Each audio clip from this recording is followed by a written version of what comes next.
Que o Senhor continue abençoando ele. Tua serva Maura agora vai louvar o Senhor.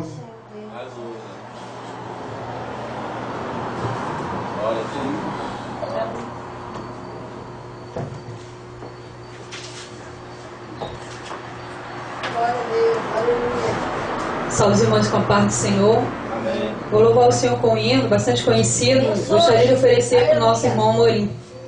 Grande Deus, louvado, exaltado, agradecido é teu nome, Jesus, aleluia. E abençoar teu povo, meu Pai. Glória a Jesus. Grande Deus.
Sendo um grande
hino que fala que nós somos mais do que vencedores.